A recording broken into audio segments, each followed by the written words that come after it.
welcome to D10tion, where we pretend to know what we're talking about when it comes to D&D. I am your host, Tristan the Edgelord. To my right, we have Brandon Cloak and Dagger, and to my left, we have Sammy Slink Slonk and the Bink Bonk.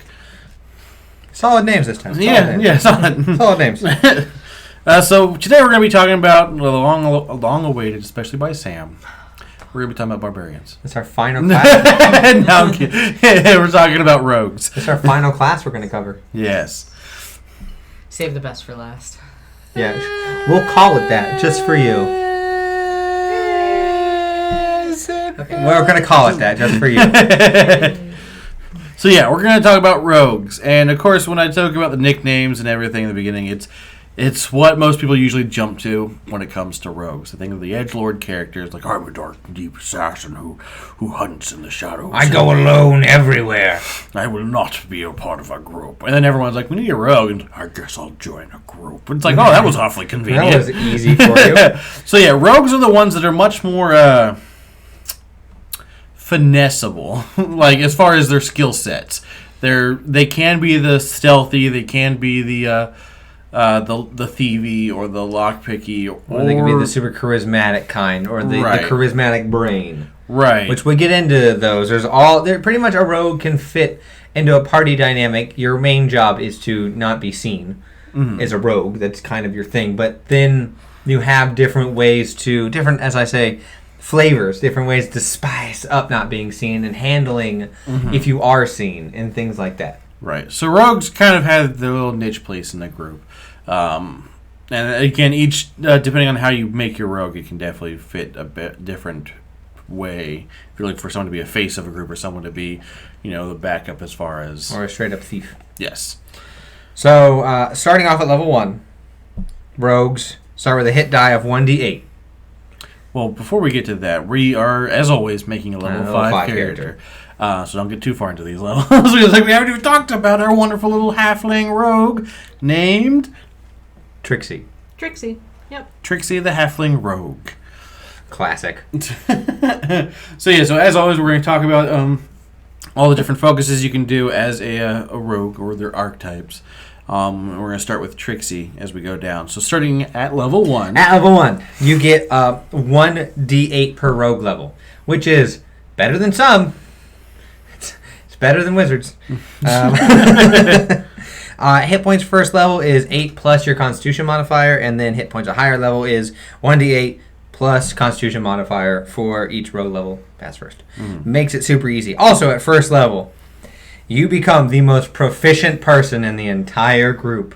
You get 4 proficiencies, or 4 skills you pick, but you also are proficient with light armor, simple weapons, hand crossbows, long swords, rapiers, short swords. You get thieves' tools, which means lockpicks.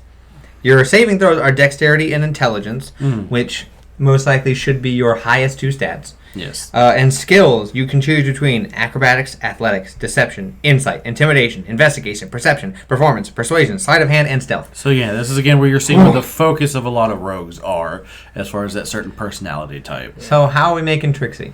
So I think we're going to make Trixie different from how I made Cal, for sure. I think she's going to be a more intelligent rogue. I'm thinking investigation should be one for sure. And I'm thinking let's also do... I mean, perception's always a big one for me, but let's do stealth. Okay, we get 2 more. And then... Let's do perception. That's fine. And then do you want insight? I was going to say performance, just to make it different.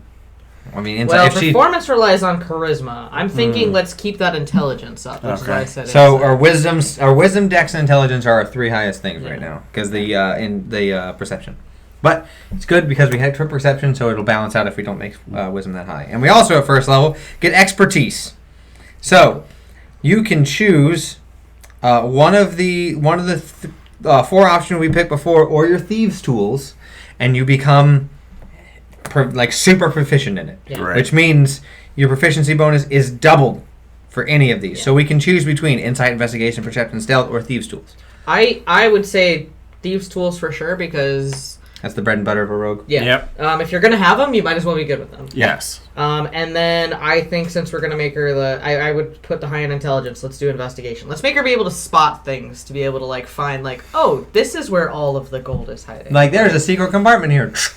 Too bad she's not a gnome, so she could be Sherlock Gnomes. Get out. It's my show! And then at first level, you get the pretty much the best thing, the things that rogues are really known for. Sneak attack. Sneaky surprise! So why don't you tell us about sneak attack, Sam? So, sneak attack. Beginning of first level, you basically, once per turn, you can deal extra 1d6 damage, which that goes up as you level up. You can hit one creature with an attack. If you have an advantage on the attack roll, the attack must be used with a finesse or ranged weapon. So it's semi-limited. No clubs, no axes. But you do not need advantage on the attack roll if another enemy of the target, so if one of your friends, is within 5 feet of it, and that enemy is not incapacitated, and if you don't already have disadvantage on the attack. So, this kind of means that, let's say, Sorn, the lovely barbarian, is right next to a big baddie, and Cal wants to, use that to her advantage. The baddie's distracted by Sorn. Pump in that extra d6 there for that sneak attack, which is nice. It goes up and up and up and up, and we'll get into that when we talk later. But sneak attack, especially at later levels, can just be like, well, you killed it with sneak attack alone. Don't even worry about your weapon damage. Right. Yeah. And then the other part of being a rogue is you get Thieves Cant. They can't what? Thieves Cant is the ability to send secret messages through ordinary speech. Yeah. Like saying, like, the baker is out of flour. Could be saying to another thief in Thieves Cant, we lost something. Or the target does not have the prize. This is where you can throw some of that role play in there too. If you come across somebody else who knows Thieves Cant, you can kind of have a little bit of fun with it. Just talk a bunch of gibberish, and then hey, it supposedly makes sense. And you can also decipher simple messages and things. There are certain symbols and messages that can be drawn on a wall in Thieves Cant, and people will be like, "Don't go that way." It's kind of like druidic or hobo writing. It's similar. It's like the druid's druidic language, except for you just mix mash other words and it forms a sentence, and every rogue knows it somehow, which is great. So you can it's a mix of like jargon, dialect, code, so you can hide things in normal conversation. So that's all at first level. So let's move on. Sam, what happens at second level? So at second level, you get your cunning action, which is your quick thinking, basically. You can take a bonus action on each of your turns in combat to dash, disengage, or hide. So you can basically walk up to something, hit it, and then hide. Like, use half your movement, make an attack, use the other half of your movement, and hide. It's kind of nice. It's nice. So very much you get the ability to do things that most people have to spend entire actions on, that you can just bonus action. Yeah. Like disengage. I'm going to running, I'm just going to hit and run. Yeah. It's great. So that's at second level, and then third level is where we get into the more complex archetypes. The branching tree. So this is where, like, with the subclasses and whatnot, as we talk about everything else that we've talked about so far, you get to kind of focus what you want to do as a character. So we have the list. Let's see. We got 1, 2, 3, 4, 5, 6, 7 of them to go through. So we may go a little in depth into some of them. Maybe some of them we'll just kind of gloss through. Yeah, some of them are pretty simple. Yeah. So let's start with the top of the list with Arcane Trickster. Are you a rogue that wants to do more spelly things? Do you want to secretly be a bard? Do you want to be a bard, but you chose prom? Do you want to be a bard, but also get that sweet, sweet sneak attack? Arcane Trickster is the one for you. Yes. It lets you pretty much take your brain and be like, what if I wasn't next to somebody and did stuff to them? Wow. Yeah. So basically, at third level, you can cast spells that are from the wizard spell list, actually. So maybe if which is good. I like a the sneaky wizard wizard spells better. Yeah. And you can use them. You can learn 3 cantrips. You get a certain amount of spell slots. And they kind of you don't get a lot of spells. I should sort of caveat this. This is just sort of like a little something extra specific to this subclass. But intelligence is your spellcasting ability. So if you're going to make a spellcasting rogue, you want to make sure intelligence is high up. Now, a big one for Arcane Trickster seems to be the common theme of Mage Hand. Because this is where they talk about how people who tend to do Arcane Tricksters are pranksters, pickpockets, thieves. These are just, of course, general terms. But Mage Hand seems to be a common theme as you level up. Like, you get to make it so that your Mage Hand goes invisible. You can do things like... you can use your Mage Hand to pick locks. You could do Which that. is incredible. Yes. Oh, that door may explode on me. I'm just going to go have it do that. So, it's definitely one of those things, if you're looking to use some more spells and you're just trying to be, well, a trickster of some degree, this is definitely a pretty good one to go with. Because, again, as you go up in levels, you'll get more spells and cantrips and things of that nature.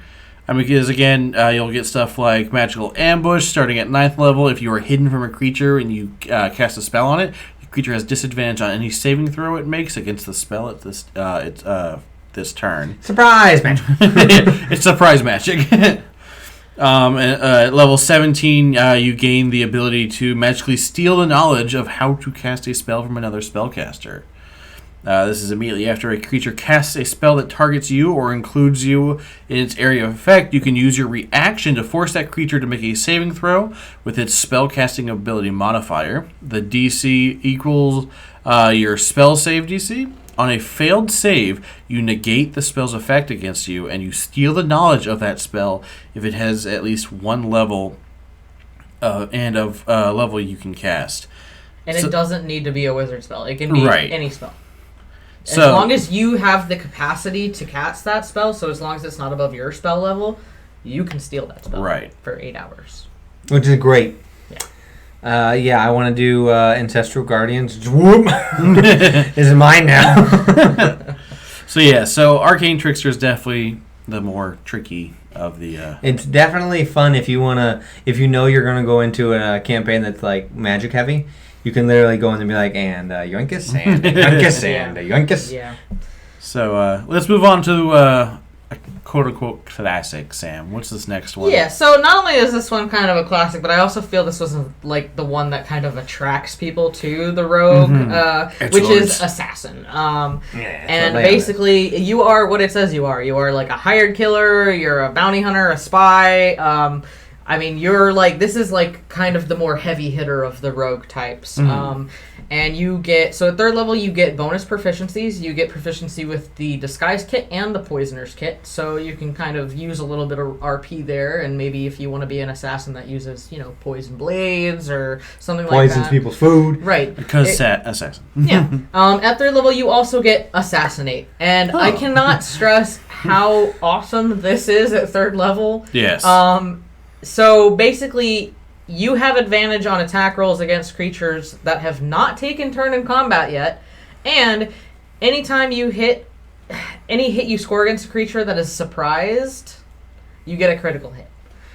Which I think there's a little bit of DM discretion in how that verb works, but being surprised, there is the surprised action, which is, let's say you guys the team ambushes somebody. Everyone still, the turn order still goes, but the surprised action takes the turn. Yeah. So if you surprise people, they're surprised. It pretty much eliminates them from turn order for one round, but they could technically, someone could natural 20, still be surprised, but lose their turn. So it's things like that. Yeah. So this is really nice because not only do you get that sort of first round combat, like attack rolls, especially if you roll high on your initiative, it's really nice. But then you also get that critical hit on a surprise. So and that does what for your sneak attack? Maxes it out double, including sneak attack damage. I believe that's on all damage. Yeah. So if you are a 8th level rogue, you're rolling 4d6 of sneak attack as well as your weapon damage. Hey, guess what? Everything doubles. All damage die on criticals double.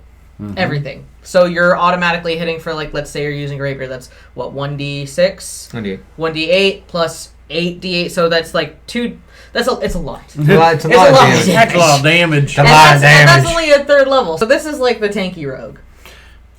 At 9th level, if you want to talk about the infiltration expertise. Starting at 9th level, you can unfairly create false identities for yourself. I like how they say unfairly. It's unfailing. I know. I'm saying it's unfairly. Hey, I can't do that. Unfailingly. Yeah, you must spend 7 days up to 25 gold to establish the history, profession, and affiliations for your identity. You can't establish an identity that belongs to someone else. For example, you might acquire appropriate clothing, letters, or letters of introduction, and official-looking certification to establish yourself as a member of a trading house from a remote city, so you can insinuate yourself into the company of other wealthy merchants. Therefore, if you adopt a new identity as a disguise, other creatures believe you to be that person until you are given an obviously reason not to trust you. Once again, kind of goes with that whole surprised assassinate feature. If you can make somebody else believe that you're somebody else, Billy would never hurt me. and Billy, what are you doing? Jump on them. I mean, it's just This is where You're at my wife's wedding. a good example, I guess, to compare this to is if anyone plays the Hitman series on the gaming systems. This is where you're definitely playing into that role where you do pretty much anything it is to assassinate, including taking over someone's job. Like, I'm just a waiter for this restaurant. I'm just a sweeper. Sweep. Which then, of course, kind of also plays into this 13th level thing of Imposter, where you gain the ability to mimic another person's speech, writing, and behavior. It's crazy. Yeah. And hey, guess what? It only takes you like 3 hours. Yes. The king is dead. We need to let everyone know that he was a bad guy. Don't worry, guys. I have this. So this is where you spend at least 3 hours studying these these components of a person's behavior, listening to their speech, examining their handwriting, and observing their mannerisms. Your ruse is indiscernible to the casual observer. If a wary creature suspects something is amiss, though, you have advantage on any charisma or deception check to make. To avoid the detention, which is really nice because sometimes you don't actually get that. If someone's suspicious, you end up with like disadvantage half the time. Yeah, now you're just like, no, it's fine. I can pass this. That would be really nice. So that's definitely one of those things where forging something would be so easy. It's like, hold on, let me just read his book for 3 hours. Yeah, I can write this. And then at 17th level, as if you couldn't do enough damage, you get Death Strike, which means when you hit a creature with an attack and they're surprised, they have to make a Constitution saving throw, and if they fail, you double your damage. Regardless. So, let's say you hit that Assassinate feature, and you hit that Death Strike. Let's say you assassinate means you critical. You double all your damage dice. So let's say at that level you deal 48 damage. Death Strike, they fail. That then turns into 96 damage. Just 96 damage is more than some players get. Yes. Yeah. Even at that level. They just die. Yeah. So, if you want to be a tanky rogue, choose Assassin. But there are other rogues that I like better. But that's a good one. Assassin, if you want to deal that damage and you want to be that, like, the typical, like, I am the night, I am death. I'm dark and brooding and nobody likes me, but I hate everybody, so it's okay. It's Assassin. That's it. Yeah. I mean, of course, a lot of it comes down to how you play. You just could happen to be like, I'm really good with my knife. Yeah. Now, maybe you want to be a different type of rogue. Maybe you don't want to be so much of a killing type rogue, as maybe you just want to be like an information gatherer. That's where the next archetype comes in, and that would be the inquisitive archetype. Right. This is where I definitely think of, like, if you were to make a Sherlock Holmes type character, this would be the archetype rogue you would take. Yeah. I mean, it's all about understanding, reacting, and using your knowledge to better equip yourself and manage individuals, especially in combat. Yes. So lay it down on us. So at 3rd level, you get Ear for Deceit, which basically you can make an insight check, and you can treat any roll of a 7 or lower as an 8. So you kind of get a little bonus on that insight check. So your minimum's an 8. Yep. Mm-hmm. And then at 3rd level, you also get Eye for Detail, which means basically a perception check or an intelligence check. you can use a bonus action for that. So let's say that like you're in combat and you want to spot somebody who's hidden. You can use a bonus action to make that perception Just check. be like, they're over there. And if that wasn't enough, what else do you get at third level? At third level, you also get insightful fighting. Oh, it's so good. This is really good because as a bonus action, you can make that wisdom check, then an insight check, for a creature that you can see that isn't incapacitated against their deception check. And if you succeed, you can use your sneak attack against that target even if you don't have advantage on the attack roll. So just let you solo people. You don't need all that other stuff. And that benefit lasts for 1 minute against that person. It's 10 rounds, damn. So it lasts for a full minute unless you decide to do that against somebody else, and that's successful. This is all at third It's all level. at third level. You're like, oh, I'm just gonna sneak attack. I'm just gonna. Hey, that looks. I'm just gonna sneak attack it real quick. Just okay. Oh, excuse me. Sneak attack. What? It's real nice. So now the reason why I think you get so much at third level is because after that there's like nothing else till ninth level. Then that's a valid point. You don't need much after an influx. Yeah. You just gotta survive until level 9. Yeah. So at level 9, you get Steady Eye. This is when you have advantage on any wisdom, perception, or intelligence investigation check if you move no more than half your speed on the same turn. Which is amazing. Yes. Because if you move half, you get advantage then to do the thing you previously did to investigate the person, which means it makes it easier for you to then get sneak attack on your own. Right. Yes. Because it says any. Yes. Which includes the inquisitive, like, okay. Yeah. It's insane. They stack. Right. So then, this is where like there's another gap until 13th level where you get, what is it, Sam? It's Unerring Eye. As an action, you can sense the presence of illusions, shape changers not in their original form, and other magic designed to deceive the senses within 30 feet of you, provided you aren't blinded or deafened. And basically, you can sense anything that's trying to trick you. You don't really gain any insight as far as what it is, but you know that it's not a phony. what you think it is. And you can use this feature a number of times equal to your wisdom modifier to a minimum of 1. And you regain all expenditures after a long rest. So, Yeah, this definitely reminds me of like almost like the Scooby-Doo gang. Yeah. Where it's like, it's a ghost. Like, no, that's just a guy in a sheet. Old man Jenkins. And you're like, wait, hold on. Pretty much. I mean, you're able to just go, that's fake. Guys, it's fake. Don't worry about it. Moving on. And then at 17th level, you get the Eye for Weakness. So you can exploit a creature's weakness, and you can use, when you're using that Insightful Fighting feature, you can add an additional 3d6 damage to your sneak attack. Which is insane, because at that level, you're already doing a bunch of sneak attack 6 damage. Or 8d6, something like that. So you're then getting 3 more for free. Even if you don't critical, it's still more damage. Right. Like, this almost reminds me slightly like, what is it? Some of the Rangers things that they got where you can kind of pinpoint the exact point. Pretty much. Like red glowing spot on the boss enemies. You pretty much are able to do that. You just turn on like Eagle Vision and you go, oh, that looks in between your ribcage enough. And then you just stab them. And they're like, oh, that is my weak spot. So that's definitely much more of the I can see it, again. I boil it down to like Sherlock Holmes. You're very perceptive, right? It's like whenever he fights and he's like, all right. I do this. All right, now I'm going to do it. Like, oh, look, it was super effective. Yep.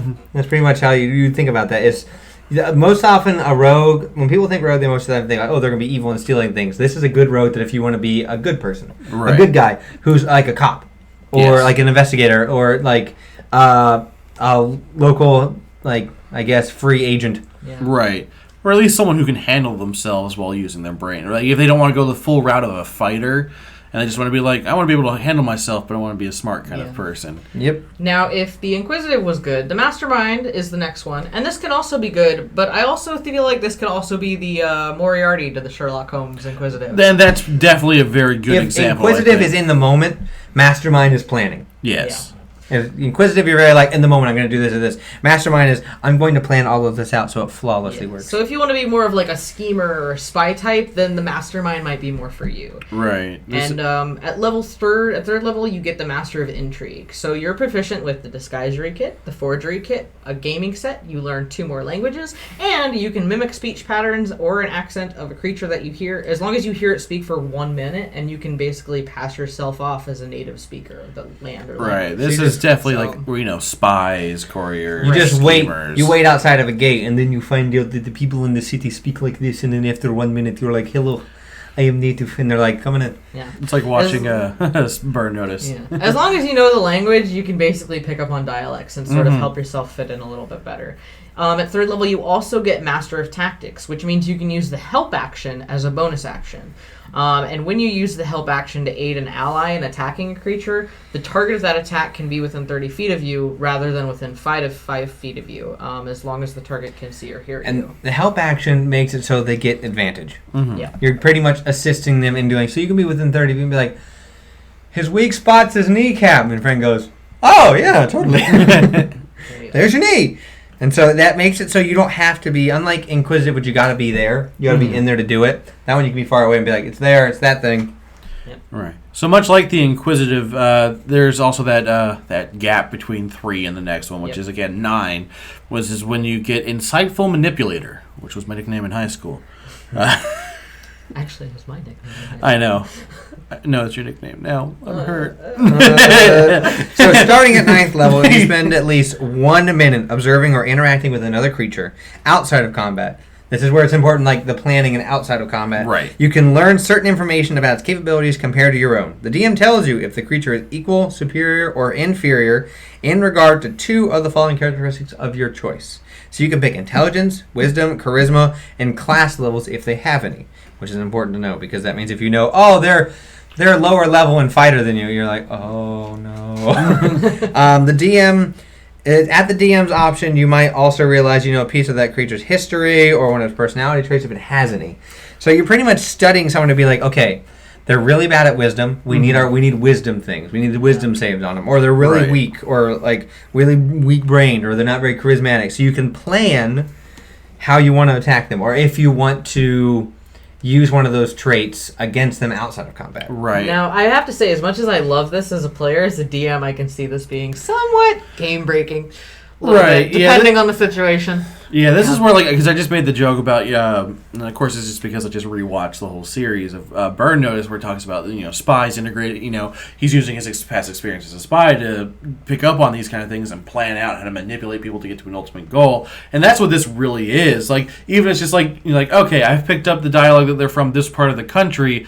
What would be something that they would know that would make me an ally to them or an enemy or whatever you need to do to kind of manipulate the situation. And that's what this is all about. You're a mastermind. It's exactly in the name. You're manipulating to get to your ultimate goal, which continues at level 13 with misdirection. Misdirection. Look over here. Magic. What? Watch the birdie. So that at 13th level, you can sometimes cause another creature to suffer an attack meant for you. When you are targeted by an attack while a creature within 5 feet of you is granting you cover against that attack, you can use a reaction to have that attack target that creature instead of you. So if you're being surrounded, you can be like, ha ha! Let's just move that over there. So it's really nice to, if you don't want to get hit as much. You have to be near people. You have Right. to be near things that you can misdirect the attack to. You can't just have it hit the wall. Right, and but usually- if you're going to be in the fray for some reason. Right, most rogues tend to avoid that, but yeah, that's nice to have. If you're that high, if you get to It's an option. Yeah, it's nice to have that as an option. But then, of course, that brings us to level 17. And what happens at 17, Sam? That is Soul of Deceit, which means basically people can't read your minds unless you want them to. You can present false thoughts by succeeding on deception checks contested by the mind reader's insight check. Additionally, no matter what you say, magic that would determine if you were telling the truth, like Zone of Truth, indicates you are being truthful if you so choose, and you can't be compelled to tell the truth by magic. You can literally lie in the zone of truth, and everyone's going to be like, well, he has to be telling the truth. It's the Zone of Truth. You can't lie. There's no lies in the Zone of Truth. See, because I think at that point, if I were a rogue doing that, and someone was like, "I'm going to read your mind, see what's in there," I just have like graphic like sex scenes going on with like their mom or something. like, I'm going to read your. Oh God, no! It's See, like, if I was this kind of rogue, I would be like monkey with symbols.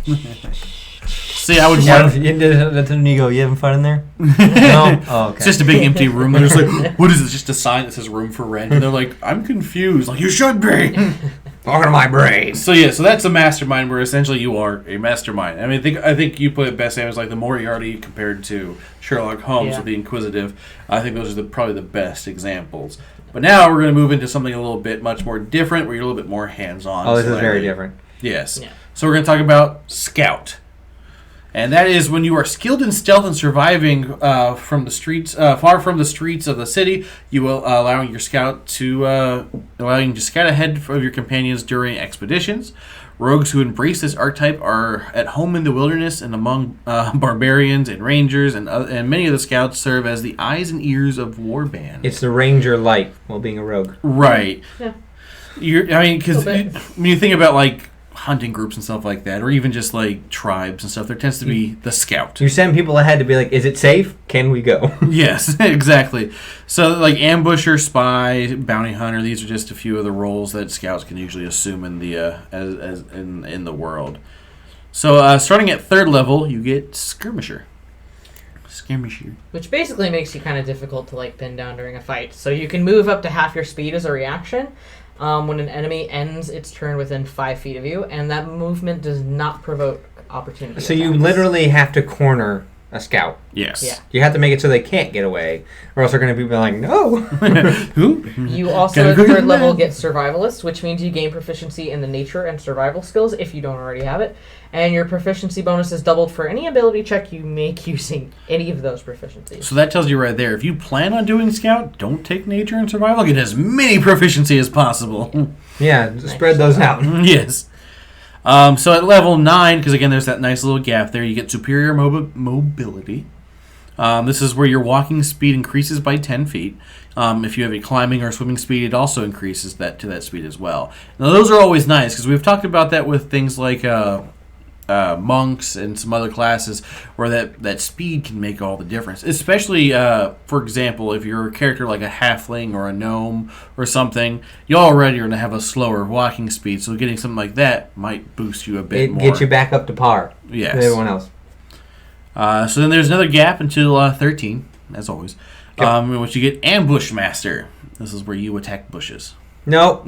No. Sammy, Oh, you're right. You don't attack bush. I mean, you can, but there's no point. Why would you? So Eat this bush. You get advantage on initiative rolls, and the first creature you hit during the first round of combat becomes easier for you and others to strike, and any attack rolls against that creature have advantage until the start of your next turn. It's like assassinate, but without the damage. You're just making it easier for everyone else to hit. Yeah. Yes. And the last one at level 17 is Sudden Strike, which is kind of the best part about this subclass, which is if you take the attack action on your turn, you can make an additional attack as a bonus action. And this attack can benefit from your sneak attack, even if you've already used it, as long as it's not against the same target. So if you start your turn next to somebody, hit them with that first attack, hit them with a sneak attack, let's say somebody else is there, let's say your buddy's fighting another guy that's, 30 feet away from you. Use your movement, go to that other one. Hey, guess what? You can sneak attack that one too. Which is great. You can double the sneak attack. Yeah. No one is safe. Tag and run, tag and run. It's really nice because, I mean, rogues don't get a lot of attacks. No. They don't. They're rogues. They're rogues. So, hey, guess what? Free attack. So I think this is, like, as you put it, it's a little bit of ranger light to some degree. Mm-hmm. They definitely fit that role of being, well, a scout, what you usually think of it outside of Boy Scouts. So we're going to move on to the next one, which is my personal one that I want to play the most, I think, which is Swashbuckler. Yeah. Be a pirate. Kind of. You don't have to be a pirate. No. Be a pirate. No, absolutely not. This is where If you're gonna do it, be a pirate. Come on. So this is where you're focusing your training on the art of the blade, relying on speed, elegance, and charm in equal parts. This is why people... Because swashbuckler doesn't technically mean pirate. No. Be a pirate. It just means the swashbuckling is a form of attack and defense and Right. mobility. Yes. This is... While some warriors are brutes clad in heavy armor, your method of fighting looks a little bit more like a performance. Duelist and pirates, typical being this kind of archetype. Think of Pirates of the Caribbean, the flashy battles they have. Right. They usually excel in single combat, can fight with 2 weapons while safely darting away from an opponent. Because right off the bat at level 3, you're getting fancy footwork. This is where you learn how to land a strike, then slip away without reprisal. During your turn, if you make a melee attack against a creature, that creature can't make an opportunity attack against you for the rest of your turn. Now, this is important because remember, as a rogue, you can bonus action disengage. This is saving you a bonus action. Right. This is reminiscent of when we talked about monks. Like the drunken style has the ability to do a bunch of attacks and then get Disengage for free. Right. So this is kind of reminiscent of that, but this is at 3rd level where that is not. That is a little bit further down the list for things like monk. Yep. Also at 3rd level, you get rakish audacity. Yeah, that's a word. That is quite. Those are words. Those are words. This is where your confidence propels you into battle. You can give yourself a bonus on your initiative roll equal to your charisma modifier. You also gain the ability to use your sneak attack and gain an additional way to use your sneak attack. Sorry, you don't need advantage on the attack roll to use your sneak attack against a creature if you're within 5 feet of it. No other creatures that are within 5 feet of you, and you don't have to have disadvantage on the attack roll. All other uses of your sneak attack will apply to you. Yeah. So you don't need other people around to hit a sneak attack. Right. And that, because this kind of goes back to the fact that it says like you excel on one-on-one combat. Yeah. Who needs friends? You're a swashbuckler. Yes, you're just a suave little tart. And at 9th level, you get panache, which is where your charm comes into play. Oh, I thought it was a ganache. No. It's panache. And as an action, you can make a persuasion check contested by the creature's insight check. Creature must be able to hear you, and the two of you must share a language. But if you succeed and the creature is hostile to you, it has disadvantage on attack rolls against targets other than you, and can't make opportunity attacks against targets other than you. So, if you want to help your friends out... All eyes on me, friend.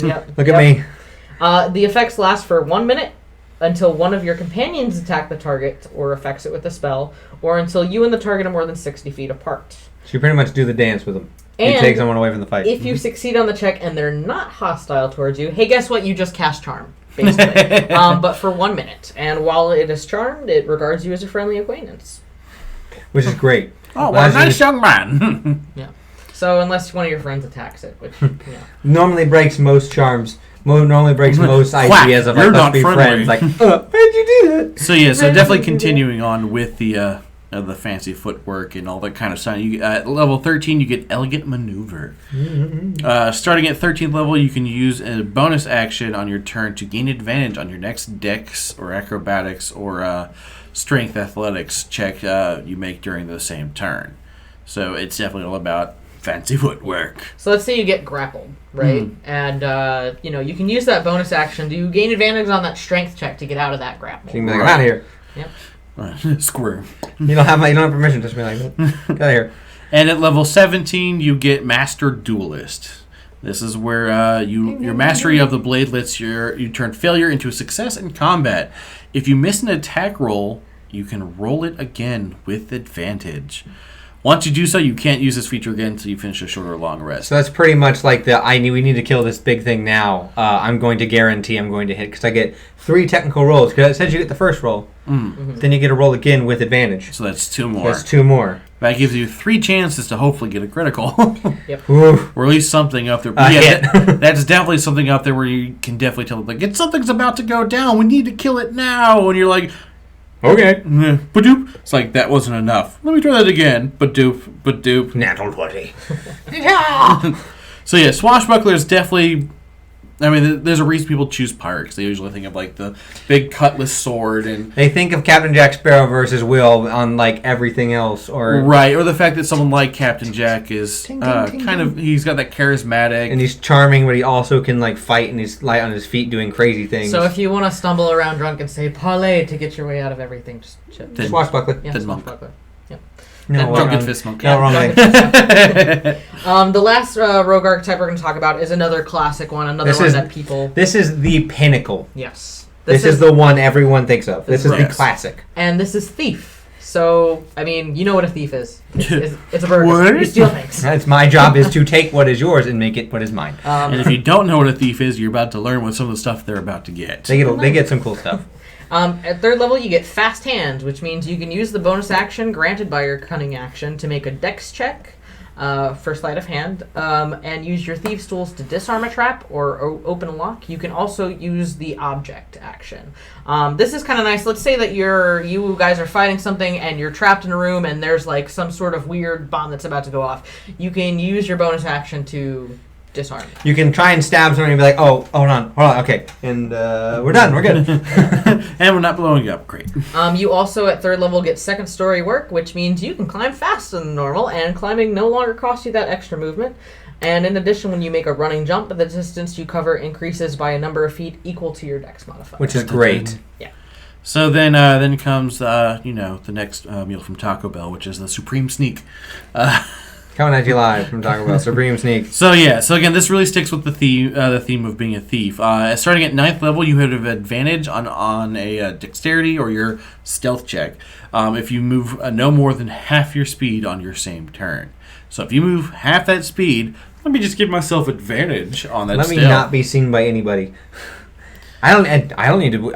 I can take my time to get over there. Yeah. I'm not in a rush. I mean, normally when you do anything stealthily, you shouldn't be in a rush. This is definitely where it comes down to if you do stealth missions in any game, you really should be moving a little bit slower. So it lets you pretty much... Let's say your team is being a distraction. It lets you pretty much go around the battlefield without being hindered. Yes. Or get through an area without being noticed if you need outside of combat to get into a certain security checkpoint to get their stuff. Yeah. At level 13, you've learned enough about the workings of magic to use magic device.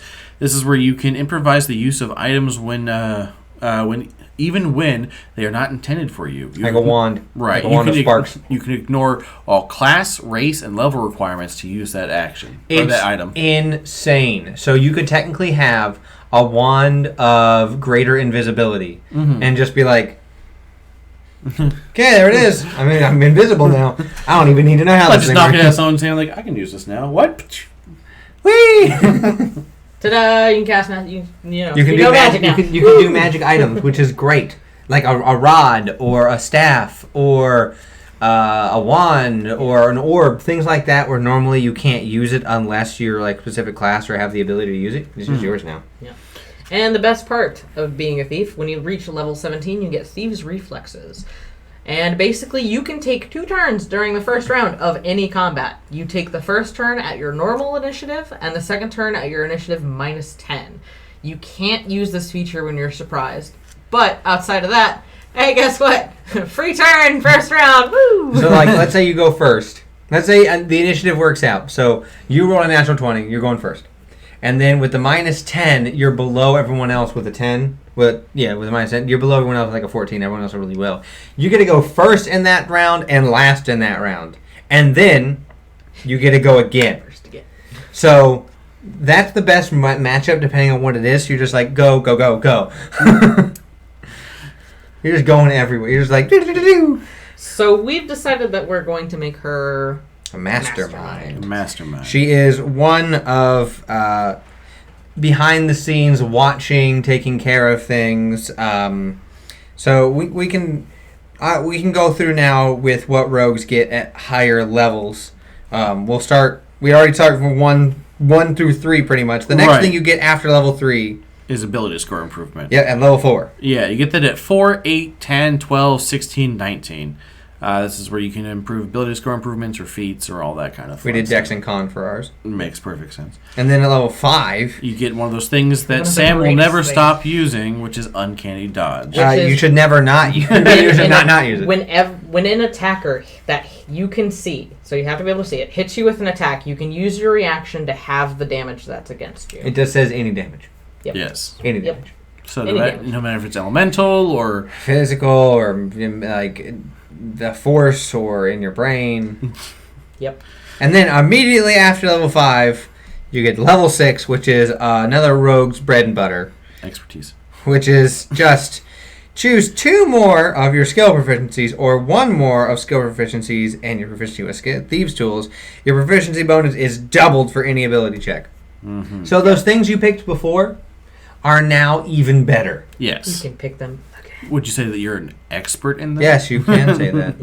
In level 7, you get another thing that every Sam rogue will always not using. It's evasion. It's so good. So at 7th level, you can dodge out of the way of certain area effects, such as a fire breath or an fireball spell. So when you are subjected to an effect that allows you to make a dexterity saving throw to take only half damage, you instead just take no damage if you succeed on the throw and only half damage if you fail. So, now keep in mind this does not say being used as a reaction. Just any time that there is an area effect and you have to make a dex save, hey, guess what?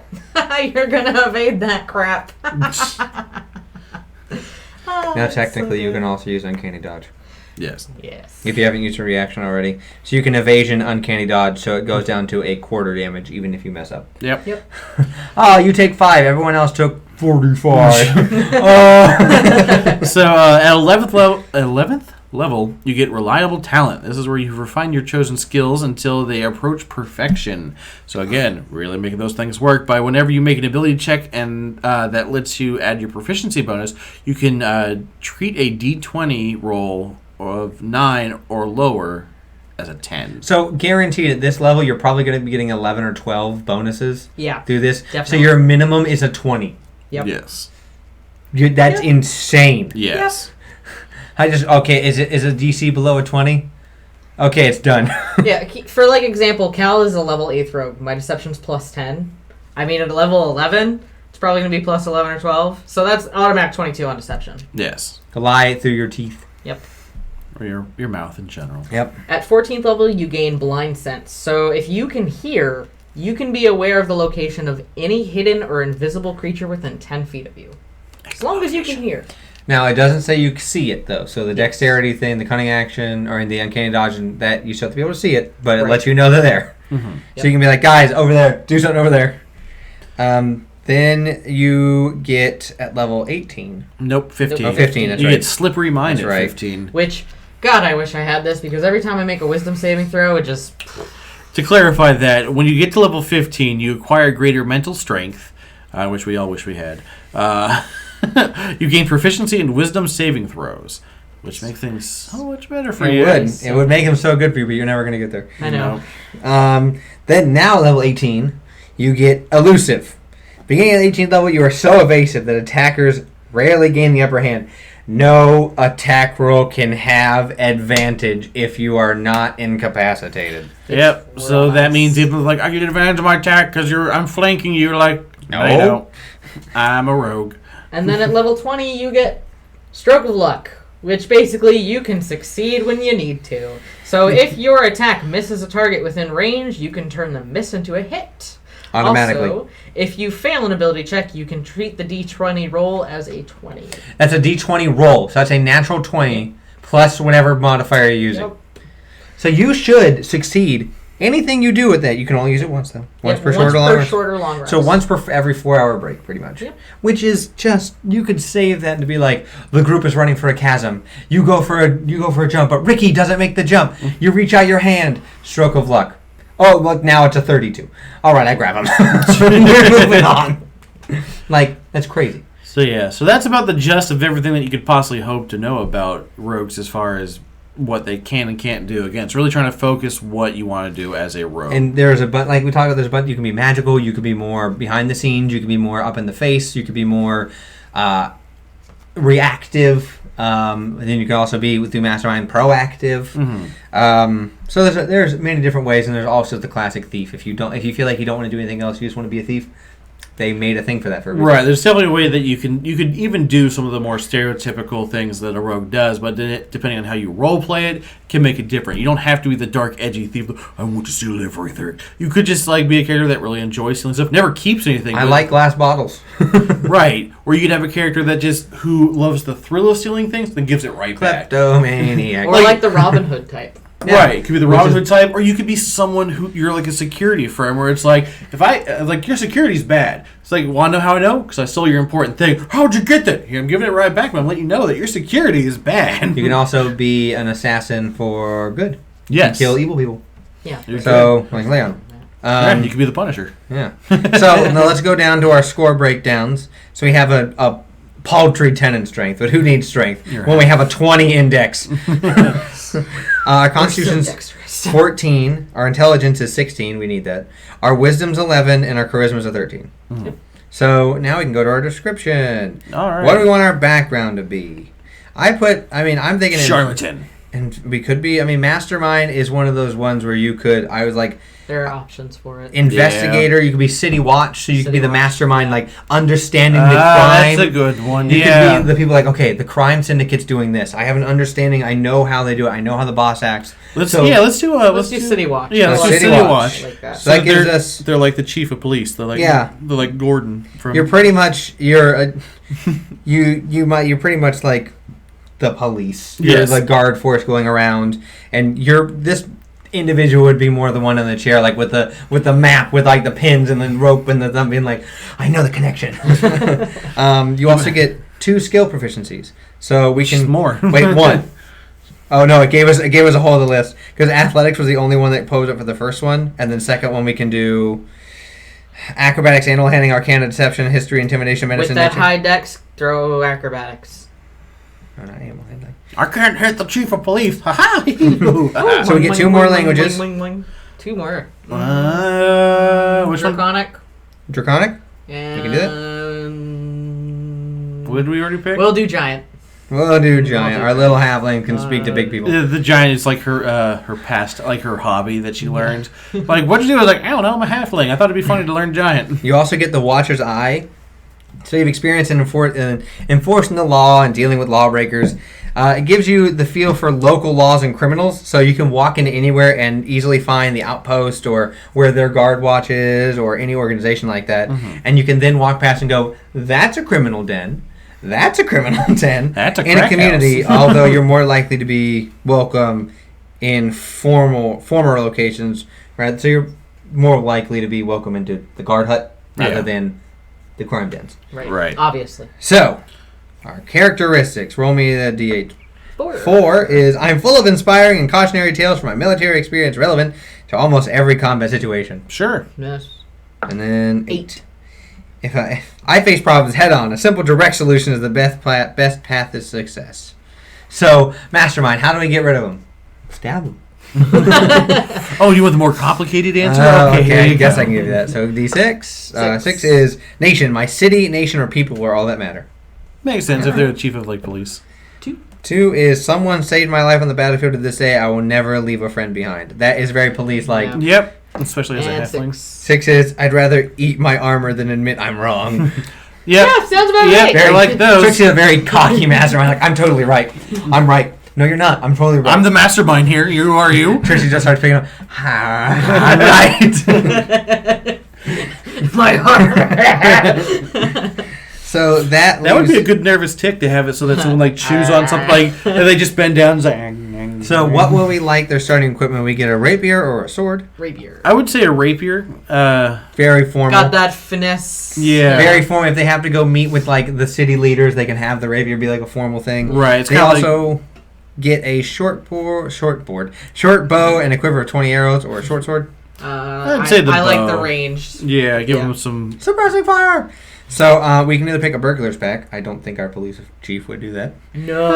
Dungeoneer's pack or an explorer's pack. Well, I don't know. The burglar's pack could be helpful if they. I mean, you see it on occasion when they. Because it has the caltrops and the right. Yeah. It has 1,000 ball bearings, 10 feet of string, a bell, 5 candles, a crowbar, a hammer, 10 pitons, a hooded lantern, 2 flasks of oil, 5 days of ration, tinder box, and water skin. Yeah, let's do that one.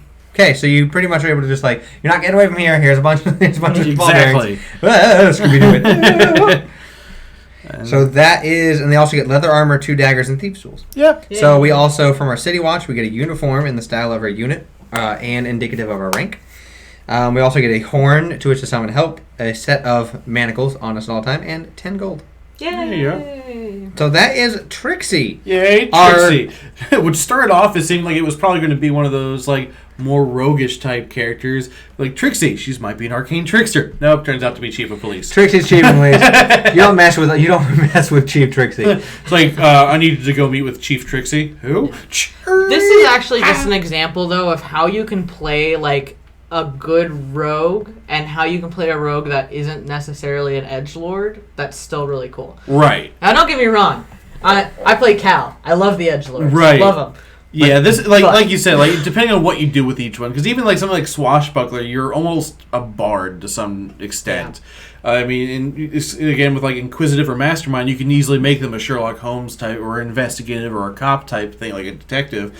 I mean, Thief, you can just depends on what you do with Thief, whether you be make Robin Hood. Or... Yeah, it'd be Robin Hood. You could.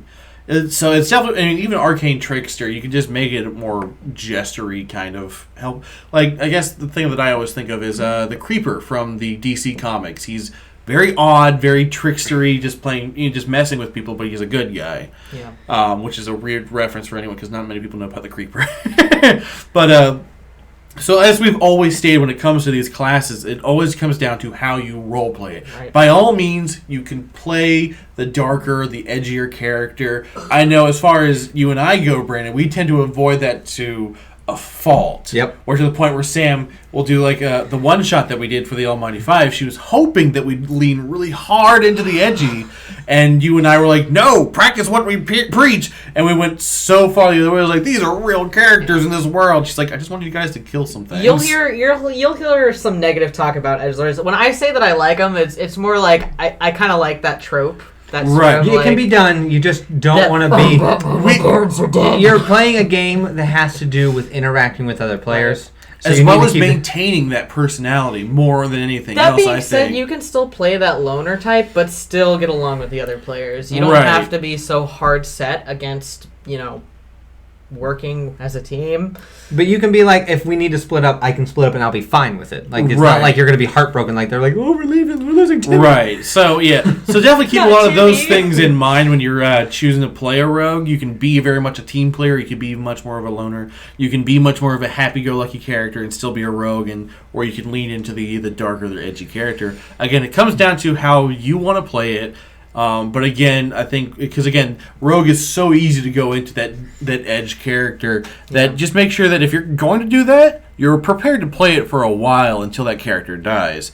Just alone, we've talked about how sometimes even certain DMs will just cut you right off and kill off that character real quick. I mean, and there's something to be said as far as starting as an edgelord and maybe relaxing as you go, because that's a little bit of character growth. And that's what we're dealing with currently. When we had our Zeke join our group, he was a very brand new player, first time playing. He wanted to play a rogue, and he started off with a rogue assassin, and he came off as an anime protagonist or antagonist, depending on how you look at it. He came in very edgy. He's like, I never reveal my face. I don't trust anyone. Well, I'm going to assassinate. But then at this point, he's realizing that his character has to evolve. Well, and same thing happened with Cal, though. And that's a valid point, too. Yeah, literally last session, we had a lot of character development. Well, I'm just pointing out, because Cal was never the super edgelordy character. She was the darker, the more reluctant character, whereas when Zeke started to play, his was the anime character. I refuse to show my face. Anyone who dares look upon it shall die at my blade. You're like, okay, bud. You're chill out. Bring it back a bit, bud. But again, he, even with Cal and especially Leon, they realize that these characters are not something that they can maintain for a long period of time. There's no longevity. There's not. This is one of the things. If you were playing a one shot, or even if you're playing a character that intends on dying within a session or two, or you're playing, you're doing a one shot where you are you're the DM and you have a character show up, then you can have an edgelordy character like that. Yeah. But again, we're talking a bit of circles. It comes down to the role playing, and that honestly is what it is. So rogues are much more versatile than what a lot of people think they are. They don't have to be what everyone thinks they are. So they can be drunken screw ups. Yeah, totally. And on that note, we'll see you in the shadows. D10tion's duelist.